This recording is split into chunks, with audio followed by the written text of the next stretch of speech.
Então, eu vou dar um exemplo, que eu até falei no dia que eu estava lá com vocês, no Experiência 2019. Eu sou registrado, meu nascimento é registrado lá em Porto Alegre. Tá. Eu preciso corrigir o meu nascimento, eu não preciso pedir para um advogado, ou ir a Porto Alegre, ou mandar o documento por correio, que pode ser extraviado, etc. Sim.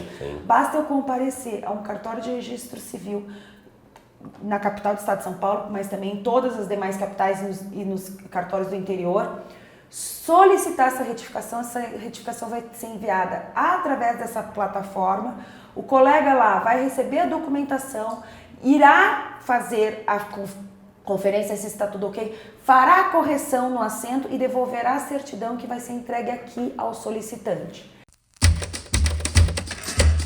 Eu estou aqui no cartório do 18º Subdistrito do Ipiranga e eu vou mostrar para você como funciona o cartório. Vou desmistificar o cartório para você, porque afinal de contas, o cartório é algo que você vai precisar. Você vai precisar em determinado momento buscar sua certidão de nascimento, casamento, óbito. Você vai tentar retificar os seus documentos, pode ser que você precise retificar os seus documentos. Então nós vamos conversar hoje com a doutora Karine, que vai nos receber e vai explicar pra gente uma série de coisas importantíssimas sobre o funcionamento de um cartório. Vamos lá?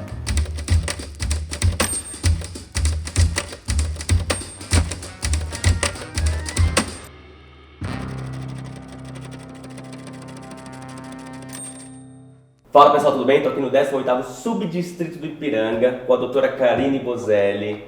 Doutora, muito obrigado por nos receber. Obrigada. A doutora Karine é diretora da ARPEM e também registradora civil. E hoje o assunto é cartório, porque muita gente acha que cartório é um monstro da burocracia. Hoje a gente vai desmistificar isso. Primeiro perguntando para a senhora, o que é, como que faz, do que se alimenta, o que é um cartório? O cartório nada mais é do que um serviço público, é um serviço prestado pelo delegatário desse serviço, que é uma pessoa física, que presta um concurso público e que recebe essa função. Então nós exercemos a atividade fiscalizada pelo Poder Judiciário e prestamos conta de todos os atos praticados. Nós registramos os principais atos da vida da pessoa natural, ou seja, o nascimento, o casamento e óbito, assim como outras questões relativas, por exemplo, à emancipação, à interdição, a questão do nascimento ocorrido no exterior, a figura da transcrição, ou seja, o nascimento de um filho de brasileiro ocorrido no exterior, em outro país, para que tenha eficácia no Brasil, nós registramos, transportamos isso para que esse nascimento tenha validade. Então eu digo o seguinte, eu sempre falo isso, diferentemente de outros tipos de cartório em que você registra bens ou você lavra uma escritura para comprar um imóvel, o nosso objeto do direito, o nosso foco de atuação são pessoas, são sujeitos de direitos. Então a gente faz parte daquela coisa mais bonita que é o ser humano, ou seja, de todas as suas atribuições, de todas as suas complexidades. Mas, então, existem vários tipos de cartório, Existem vários tipos. Então, esse daqui seria um cartório de registro... Registro civil das pessoas naturais, ou seja, todos os atos que estão vinculados à pessoa humana. Como eu digo, desde o momento que a criança nasce e que precisa de um registro para comprovar sua existência, para comprovar sua filiação, de quem ela é filha, para comprovar o nome que ela recebe, nós fazemos esse registro e aí nós emitimos uma certidão de nascimento de tal forma que o pai e a mãe não precisam levar o bebê todo em qualquer local para dizer, ó, é meu filho, ou tirar uma foto daquela criança e mostrar. Basta apresentar a certidão de nascimento. Quando eu trato da cidadania italiana, eu sempre digo que o reconhecimento da nossa cidadania se dá no momento em que a certidão de nascimento brasileira é transcrita pelo livro do Comune. Isso. Então a gente pode dizer que é a mesma coisa, ou seja, um cidadão ele se torna cidadão brasileiro no momento que eu registro, que eu faço aquele registro, eu comprovo, eu certifico de que ele tenha a nacionalidade brasileira, certo? Então é impossível uma pessoa viver sem um registro civil. Hoje é impossível. Existe uma ação declaratória de inconstitucionalidade, uma ação que foi discutida no Supremo que diz o seguinte, que o registro de nascimento é a mãe de todos os outros documentos. Para eu tirar a carteira nacional de habilitação, CNH, para eu tirar a cédula de identidade, para eu tirar o CPF, para que eu possa pedir o passaporte brasileiro, para que eu vá lá no Comune Italiano solicitar meu passaporte italiano, meu reconhecimento da cidadania italiana, eu preciso ter um registro de nascimento e, portanto, esse documento, essa certidão é a mãe de todos e por conta dela nós conseguimos obter todos os demais. Doutora, quando que começou o registro civil no Brasil?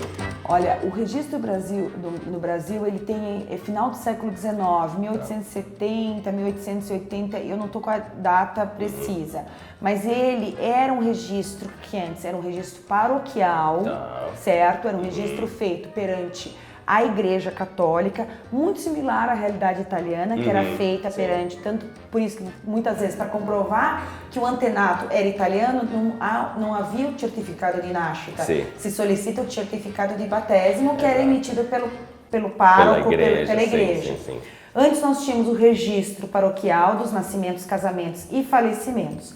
A partir do final do século XIX é editada uma lei, acho que em 1875, não me recordo a data precisa, o registro deixa de ser um registro católico, eclesiástico, porque nós tivemos muita imigração vinda de países protestantes, sobretudo no sul do Brasil, poloneses, austríacos, alemães, além do que imigração vinda do Japão, certo? Japoneses que não professavam a fé católica, e aí o Estado brasileiro disse, bom, o registro tem que ser laico, e aí cria-se o registro de nascimento, aí a lei em 1891 cria-se o registro de casamento, e assim por diante.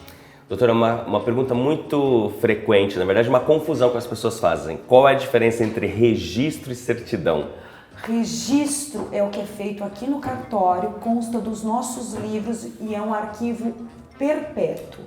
A certidão é uma foto, se abstrai, se retira as principais informações daquele registro para que se prove a existência daquele registro. Então, o que a gente tem aqui no acervo são os livros. Os livros onde estão todos os atos, informações principais, importantes, e a partir dessas informações nós imprimimos certidões que comprovam, porque eu não vou tirar toda hora, mostrar o livro para qualquer órgão, mas sim se comprova a existência desse registro pelas certidões. E que podem ser certidões simples? Sim, nós temos os modelos de certidões, eu vou pegar uma aqui para mostrar para vocês. Nós temos a certidão, que essa certidão é simples. Simples, uma certidão que a gente chama em breve relato, são campos específicos, e a certidão inteiro teor, que é a utilizada para fins de cidadania, ela é um ipsi facto, ela é a transcrição total de todos os dados que constam no assento. Então vocês vão ver que às vezes uma certidão tem várias menções a um digo, a um correto. Sim. Por quê? Porque é o que consta no assento. É o erro que consta no assento. Tudo, literalmente, né? Literalmente. Aos tais dias no mês tal, compareceu, aquela coisa toda. É toda a informação que consta lá. Inclusive, por exemplo, se tiver reconhecimento de filho, se tiver adoção, tudo isso constará. Averbações. Todas as averbações, anotações. Doutor, agora falando em retificação, é uma coisa muito comum, as pessoas precisam corrigir os documentos e recentemente os cartórios passaram a ter um poder maior no caso de retificações. Como que isso funciona hoje? Até 2017, até a edição da Lei 13.484, da qual eu tenho o prazer de dizer que fui uma das que não redigiram o texto, mas proporam o texto para um deputado. Então a gente trabalhou via Associação de Registro Civil das Pessoas Naturais nesse texto para alargar o campo de atribuição do registrador civil. Então já existia retificação administrativa pelo artigo 110 da Lei de Registros Públicos. Hoje, com o novo texto do artigo 110, foi ampliado o escopo. O que acontece? Nós temos dois modelos de retificação. Aquela retificação em que documentalmente eu consigo provas e, portanto, eu posso fazer diretamente em cartório sem mais a necessidade sequer da manifestação do juiz ou do Ministério Público. Então, é uma análise totalmente feita pelo oficial de registro civil. Em contrapartida, nós ainda temos a figura da retificação judicial. Porque essa retificação exige advogado, exige um processo judicial em que o juiz, o magistrado, irá se manifestar. Qual é a diferença dela? Eu vou dar dois casos específicos. Bozelli, meu sobrenome. Na Itália, o Bozelli é com S com 2 L's. Certo. Consigo demonstrar que o antenato é o pai do meu pai, porque a gente consegue verificar pelo nome dele, pelo local de nascimento, data de nascimento, nome dos avós, batem os dados. O que acontece? Eu consigo corrigir a grafia que se encontra no Brasil, que é com Z. Certo. Perfeito. Eu consigo ter parâmetro documental vindo da Itália, que eu consigo fazer a conferência de que há um link, ou seja, o nome que consta do antenato é o nome do pai do meu pai, e assim por diante, é o nome do meu avô e etc. Por sua vez, nós temos outra hipótese. Na Itália era chamado Giovanni Pietro, filho de Domenica e de Angelina. Ele veio para o Brasil, passou a se chamar João, filho de Ângela e de Alberto. Certo. Certo? Então, há uma incongruência de parâmetros que não me dão certeza de que aquele antenato venha a ser o meu parente. Tá. E, portanto, esse tipo de correção não se processa administrativamente perante cartório. Exige maior carga probatória. Certo. Então, provavelmente você vai ter que mostrar que no casamento, vai ter que chamar a prova testemunhal dizendo, a gente conhecia ele como João, mas o seu Alberto, na verdade, algumas vezes eu ouvia falar como Domênico, etc. Então, essas discussões é que nos trazem a diferença de procedimento, em que naquele caso do João, filho do Domênico e da Angelina, mas aqui conhecido como filho da Ângela e do Alberto, necessariamente será processado pela via judicial. Sim, porque é uma coisa muito discrepante. Discrepante, ou seja, quando há muita discrepância, a gente vai ter que enviar para a via judicial. E hoje já é regra, por exemplo, quando chegam aqui um cidadão com um documento italiano para comprovar que ele quer fazer a retificação aqui administrativa. É necessário que essa certidão seja apostilada na Itália, já vem apostilada e traduzida para o português. Como que funciona isso? Tem uma lei, que é a Lei de Registros Públicos, a Lei 6.015, artigo 129, item 6, que fala o seguinte: todo documento proveniente do exterior, para que tenha eficácia no Brasil, ele precisa ser legalizado, a lei é de 73, mas legalizado barra apostilado, traduzido, registrado em títulos e documentos, que é outro tipo de cartório. Não se faz o registro aqui, se faz o registro em RTD, que a gente fala. Documento vindo do exterior, qualquer certidão vai ter que passar pelo apostilamento. Por quê? Porque se for o país que emitiu o documento, for signatário da convenção, porque se não for signatário, por exemplo, o Canadá exigirá legalização lá no consulado brasileiro. Então, legalização, apostilamento, tradução e RTD. Só a partir daí eu consigo promover a retificação. Então a gente orienta muito. Documento apostilado barra legalizado, traduzido, registrado no RTD, por conta da previsão legal. Falando um pouco em apostilamento, hoje, a gente estava até vendo aqui o CR100, eu queria que a senhora explicasse, porque hoje os cartórios estão mais tecnológicos do que outra coisa.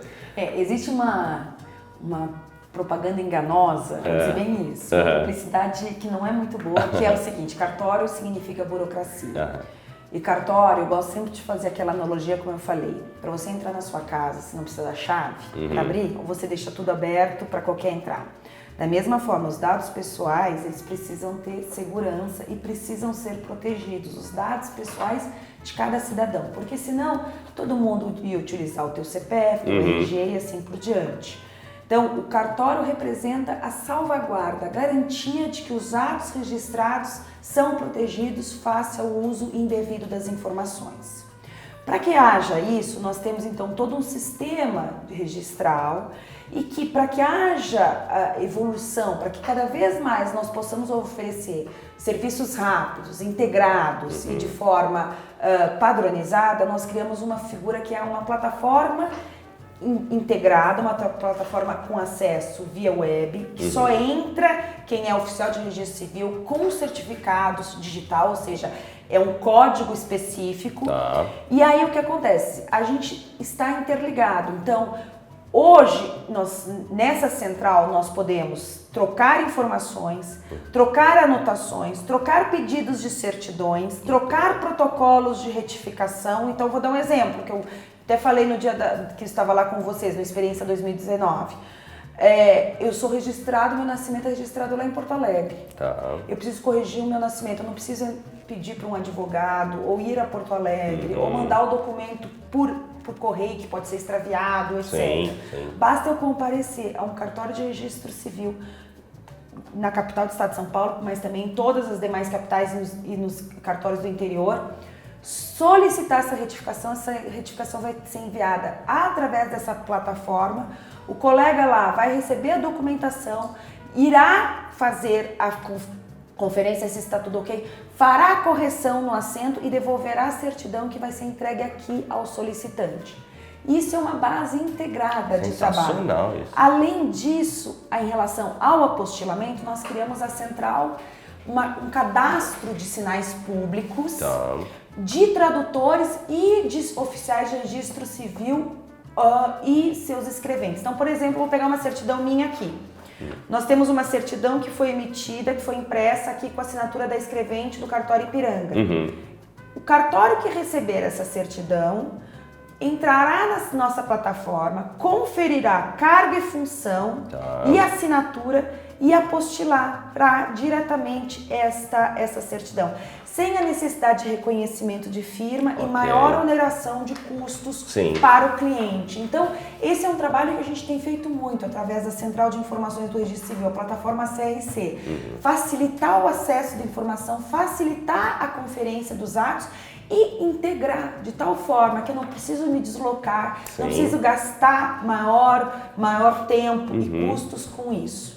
O mesmo relacionado, então, ao apostilamento ou à retificação, na verdade. A retificação também, mas o apostilamento eu posso, como eu tenho esse banco de dados, de sinais, de assinaturas, a gente chama sinais públicos porque tem uma função pública. Mas eu vou dizer uma São as assinaturas das pessoas. A gente tem esse banco cadastrado de assinaturas, de tradutores juramentados e de oficiais de registro civil e escreventes. Então você não precisa se deslocar. Por exemplo, veio uma certidão de nascimento meu nascimento de Porto Alegre. Vou dar um exemplo, novamente.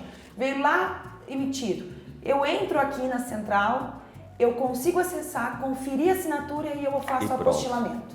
E isso de todos os tradutores no Brasil já existe? Nós estamos cada vez mais cadastrando. Nós já fizemos atuações em vários estados e convoco aqui todos os clientes que comparecerem aos cartórios de registro civil, solicitem aos oficiais ou escreventes para que aquele tradutor que ainda não consta passe a constar da CRC. Muito bom isso. Então, ou seja, você pode pedir no cartório para você, olha, esse tradutor aqui ainda, ele pode perguntar se consta o sinal público daquele tradutor.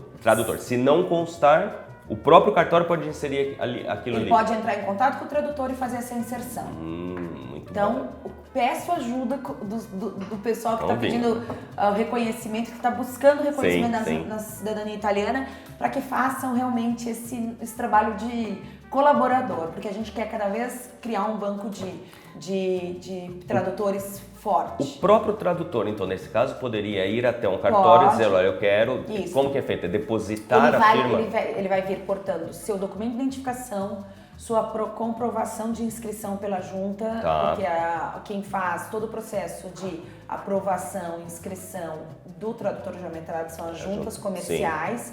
Então, basta ele trazer documento de identificação e a prova de que é um tradutor juramentado, a gente faz o cadastro na hora. Doutora, uma pergunta muito específica. Existe vários casos de pessoas que se autodeclararam, né? A gente encontra ali o cara que normalmente ele se declarou o seu nascimento para casar normalmente. Isso na Itália é um problema, porque declaração feita na maioridade pode gerar uma série de problemas. O que normalmente a gente fala para a pessoa é o seguinte: tente fazer um novo registro, um registro tardio de nascimento. É possível anular essa certidão que foi feita, essa certidão autodeclarada? A grande questão é o seguinte: fazer um registro tardio em relação a um registro que já existe, pressupõe-se que esse registro tardio é incorreto e ele vai ter entendimento de que vai ser anulado. Não é mais do que anulado, ele é nulo, é como se não fosse correto, então ele é incorreto. Certo. O que acontece? Quando se faz assim, até 1939, que foi a lei de registros públicos anteriores, era autodeclaratório mesmo, você trazia duas testemunhas e dizia, ele é filho de fulano e ciclano. O que acontece? A única forma seria retificar, corrigir esse assento originário. Ok. A via do registro tardio não é a via mais correta. Por quê? Porque necessariamente, se já existe um registro precedente, esse segundo registro, esse registro em duplicidade Tá. e registro posterior vai ser considerado, será Nulo. considerado nulo. Tá. Então, mantenha-se o registro primário, Tá. corrija-se os registros primários. Ah, mas eu não vou conseguir prova, não vou conseguir. Tente fazer pela via judicial, traga Sim. testemunhas. As testemunhas não são as testemunhas necessariamente que conheciam, mas podem ser as testemunhas que ouviram dizer Ok. que o meu bisavô era italiano, realmente que veio da comune ou da região tal e etc. Ok. Certo? Registro tardio não é a melhor forma. Registro tardio só é possível se você não tem um registro originário. Você não tem um registro primário, precedente. Tá. Doutora, como que se abre um cartório? Como que é essa divisão? Que nem a gente está no 18º subdistrito. Como que é isso? Os cartórios, eles são criados a partir de lei estadual, certo? É uma lei de atribuição do Poder Judiciário, então é uma iniciativa do Poder Judiciário e ele é criado a partir de demanda de serviços, ou seja, então o que acontece? Por exemplo, um município virou comarca, um distrito virou município, então há uma divisão de municipal, então essas reorganizações são sempre de acordo com criação de municípios, criação de comarcas e demanda de serviços. Tá. Então não é uma coisa que se cria aleatoriamente, precisa de lei, sempre lei. Tá. Por que existe essa divisão? Existe essa divisão de primeiro, segundo, terceiro subdistrito a partir de uma própria divisão estabelecida também pelo Poder Judiciário e é um critério de antiguidade. Então, por exemplo, o primeiro cartório criado sempre no município recebe a qualificação do primeiro subdistrito. Ah, entendi. Então lá são os atos mais antigos. Tá. A partir da necessidade são criados o segundo, terceiro, quarto subdistrito. Então eu sempre digo o seguinte, você quer saber os atos mais antigos? Necessariamente você vai no sempre no primeiro, certo? Os atos mais antigos, porque tem uma divisão de busca. Por exemplo, hoje nós temos muito serviço de buscas, as pessoas vêm aqui saber onde é que nasceu o meu antenato, Sim. certo? O que eu falo? Olha, se ele nasceu entre 1880 e 1919, não procure no cartório Ipiranga, porque o cartório Ipiranga é de 22 de julho de 1919. Eu só tenho assentos a partir de 1919. Entendi. Então, isso é uma pergunta também importante. Ah, meu avô nasceu em 1915. Você vai, então, no cartório do Cambuci, que é o 12º, você vai no Bela Vista. Olha só. E assim por diante. É importante você saber, porque senão você vai gastar tempo Sim. e vai gerar um custo operacional que não é importante, porque não adianta solicitar no cartório Ipiranga. Então, é sempre isso. O cartório Ipiranga é o 18º cartório da capital, nós temos 58 subdistritos, contando também os distritos. Tem cartórios que só foram criados no ano de 2000, por exemplo, os distritos de São Mateus, Sapopemba, mas nós temos cartórios mais antigos, como o Sé, Liberdade, Brás, que são os três primeiros, e que necessariamente ali vai ter uma carga de origem italiana, sobretudo imigração. Eu digo assim, nós temos livro, depois eu vou mostrar, temos muitos descendentes, mas vamos dizer assim, não vá procurar, por exemplo, em Ibirapuera, que é o 30º, que provavelmente não vai ter tanta colônia italiana como os mais antigos. Importante citar também, as pessoas acham que cartório é tudo milionário, que a gente está andando de braçada. Tá cobrando muito caro. Então essa informação é importantíssima. Às vezes as pessoas, por exemplo, quem tá no Ipiranga, nasceu no Ipiranga, acha, não, eu tenho certeza que o meu antenato ou o filho dele foi registrado aqui. Mas não, ainda que ele morasse no Ipiranga, não existia o cartório. Perfeito. Então ele tinha que, por exemplo, ir para o Cambuci, então isso é muito importante. Você acha que de repente, eu, por exemplo, tinha essa dúvida até agora. Meus antenatos, né, a minha família sempre morou na região X de São Paulo, só que ainda que morando lá, se ainda não tivesse o cartório, os registros tinham que ser feitos em outro lugar. Que era o cartório mais próximo daquela, Mais próximo, que no que já caso, existia. assim, vou dar um exemplo, o Cambuci, pela numeração, é o 12º subdistrito, então Ok. os registros daqui, e até te conto uma questão familiar nossa, nós temos uma tia, toda a família do Ipiranga, a tia nasceu em 1914, ela é a única que não está registrada aqui no Ipiranga, está registrada no Cambuci. Por quê? Por causa do nascimento dela, que foi anterior a 1919. Muito bom. Bom, falando agora em dinheiro, doutor, todo mundo acha que cartório é rico. Na verdade, assim, algumas taxas são muito caras. E eu queria que a senhora explicasse por que às vezes, como que funciona o cartório que fica com todo esse dinheiro, como que é essa história? É uma visão, é uma tendência de achar que cartório é milionário. Só pensando assim, todos os atos de nascimento e óbito são gratuitos, ou seja, não são pagos. Certo. As certidões de nascimento, casamento e óbito, para aqueles declaradamente pobres e que forem condicionados, ou seja, comprovar a sua condição de pobreza, são gratuitos. Os casamentos para aqueles que comprovarem a condição de pobreza são gratuitos. Então, o registro civil, eu gosto de dizer que é o primo pobre dessa história, certo? Porque nós vivemos muito com a questão das gratuidades. Além disso, todos os atos pagos em cartório, no registro civil, eles não ficam integralmente com o oficial de registro civil. Uma boa parte é enviada para o Tribunal de Justiça, para outros órgãos de fiscalização e são utilizados também para uma parte para manter a aposentadoria dos oficiais já aposentados. Então, assim, do que nós recebemos, não, assim, uma parte fica conosco e nós temos que manter todo o serviço. A folha de segurança que eu emito a certidão não é fornecida pelo Poder Judiciário. Eu tenho que comprar e pagar. Todo livro que eu faço o registro, eu tenho que comprar e pagar com o que me sobra. Todo o valor dos funcionários, salário, 13º, fundo de garantia, PIS, etc., quem paga sou eu com a parte que me fica. Pago ainda ISS, imposto de renda, todos os computadores, tudo, móveis, etc. Toda a estrutura. Toda a estrutura, ou seja, eu recebo um serviço, mas eu tenho que manter esse serviço e uma parte do que eu recebo ainda pago para o Estado.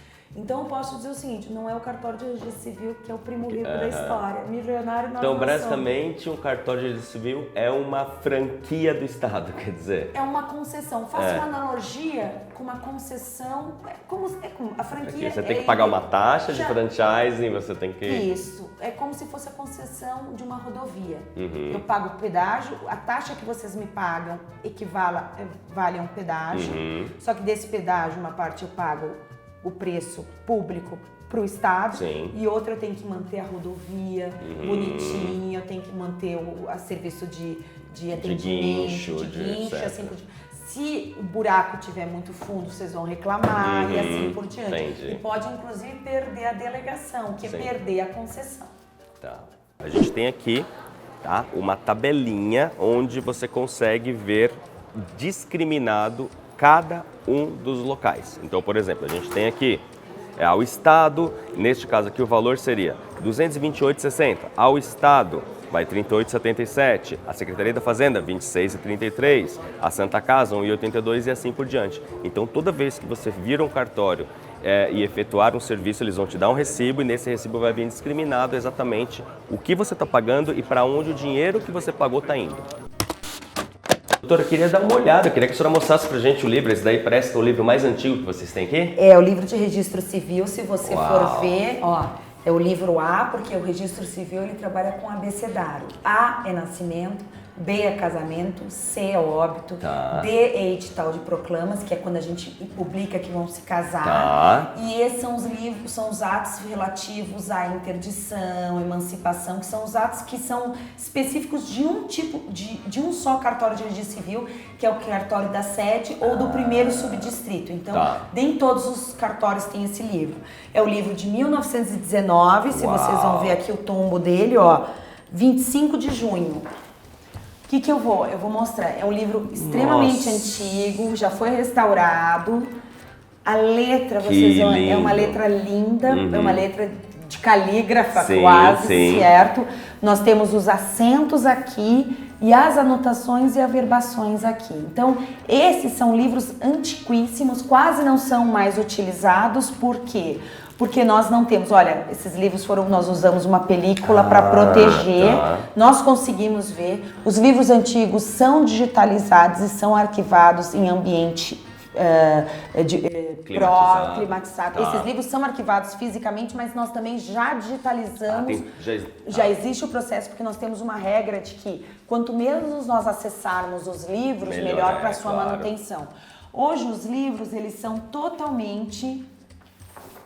eu vou pegar aqui uma folha de livro para você entender. Olha que diferença. A diferença. É basicamente a mesma coisa. É basicamente a mesma coisa. Todos os atos são atos digitalizados.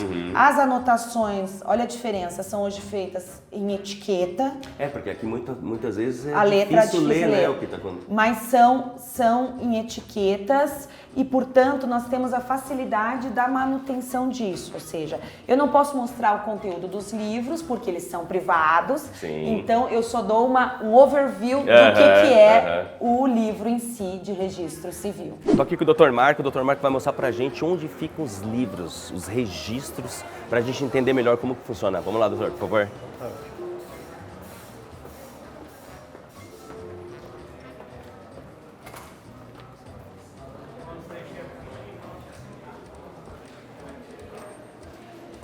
Que organização, que espetáculo. Opa, é importante. Então, aqui você já não pode ser gordo para trabalhar no cartório, né? Você tem porque, na verdade, a gente puxa, né? Ah. São os arquivos, livros, né? Olha que legal. Aí a gente tem os livros. Tem aquela classificação, nascimento é pela ordem de data, nascimento, casamento, óbito. A doutora já nos explicou que livros A são de nascimentos, B casamentos e C óbitos. C auxiliar natimorto e B auxiliar casamento religioso. Tá. Ali mesmo tem os auxiliares. Boa tarde. Olá, tudo bem? Seria o atendimento. Prazer, tudo bom? Então quer dizer, quando uma pessoa chega aqui e fala, eu quero saber, eu quero um registro, uma certidão tal, vocês têm já digitalizado? Sim, a gente já tem grande parte do acervo digitalizado, já pesquisa pelo sistema. E aí também a ferramenta do CRC, né, que hoje sim, bastante. Sim. E aí vocês sempre pegam os livros para confirmar as informações? Sim. Sempre? Agora, o que está sendo feito através da digitalização, a gente já tem a tela justamente para estar checando pela própria tela. Legal. Para evitar o manuseio dos livros. Ótimo. Entendeu? Mas isso a gente está fazendo gradativamente. Ok, muito bom.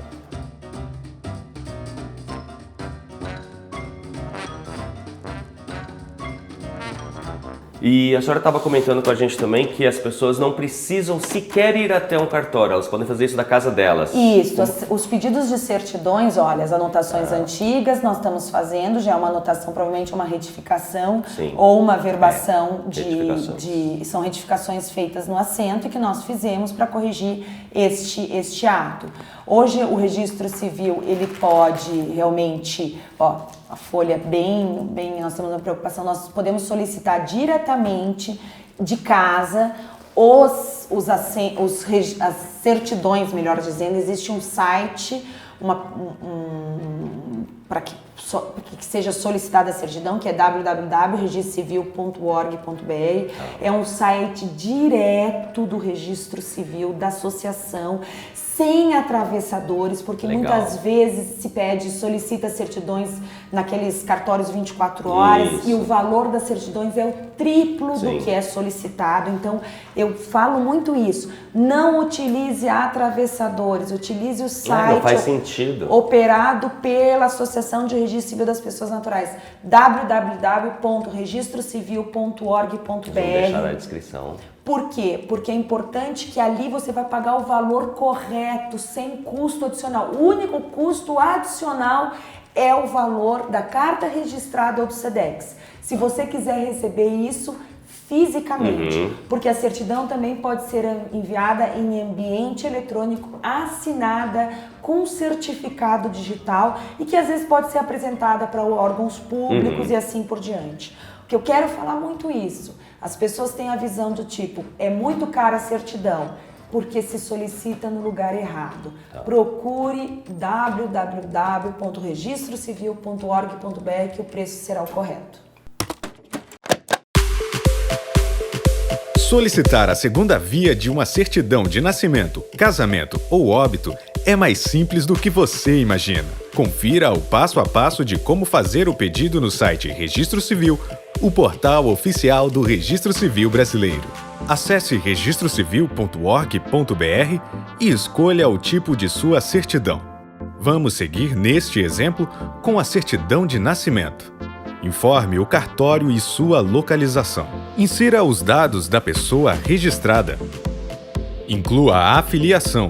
Indique os dados do registro presentes na certidão e no RG. Escolha o tipo de certidão que você deseja receber. Revise os dados e confira o valor. Faça o seu login ou crie uma conta na hora. Revise o valor do pedido e escolha a opção do frete para certidões impressas. Já as certidões digitais são enviadas para o e-mail fornecido em até 5 dias. Escolha a forma de pagamento. Caso escolha cartão de débito ou crédito, o próximo passo é inserir os dados do cartão. A opção boleto bancário também está disponível, e aí é só acessar Meus Pedidos e imprimir. Após o pagamento do pedido, o usuário deve acompanhar o andamento em sua conta do site. O cartório tem o prazo de 5 dias úteis para preparar a sua certidão e nos comunicar. Após este prazo, o seu pedido será postado e você poderá acompanhá-lo com o código de rastreio no site dos Correios ou receber a sua certidão digital no e-mail fornecido. Ficou com dúvidas? Contate-nos!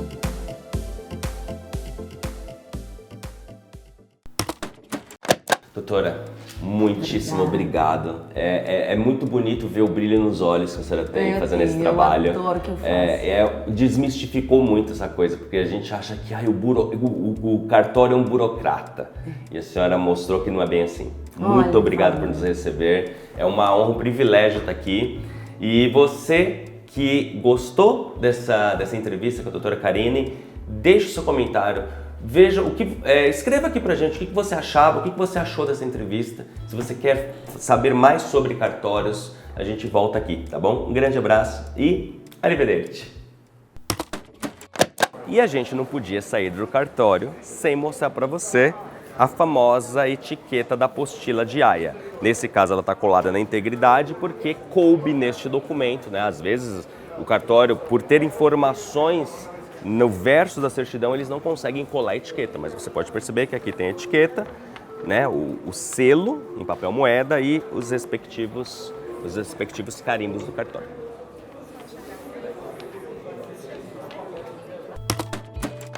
É isso, eu espero que você tenha gostado dessa nossa matéria sobre cartório. Eu espero que quando você buscar a sua certidão aqui, você buscar a sua certidão interior e de repente você descubra informações que você estava procurando, que você tenha essa coisa, esse sentimento de repente pegar uma certidão interior e falar: meu Deus, olha as informações que eu estava buscando. E não se esqueça, a gente vai deixar aqui na descrição desse vídeo o link para o site do Registro Civil para que você possa solicitar mesmo da sua casa os documentos. E a gente se vê então no próximo vídeo. Arrivederci! Sabe o cartório? Aquilo que você vai precisar, seja no momento que você vai solicitar suas certidões, seja no momento que você vai corrigir os seus documentos, você pode... Enfim, a gente está aprendendo muito aqui hoje, a doutora Karine está nos recebendo e explicando para a gente tudo que a gente precisa saber sobre registro civil, nascimentos, casamentos, óbitos. A gente vai tentar ver com ela se ela mostra pra gente um dos registros mais antigos aqui do cartório e como que funciona essa coisa da busca do documento, enfim. Tá muito legal, vocês não perdem por esperar a matéria que a gente está fazendo para vocês sobre isso, tá bom?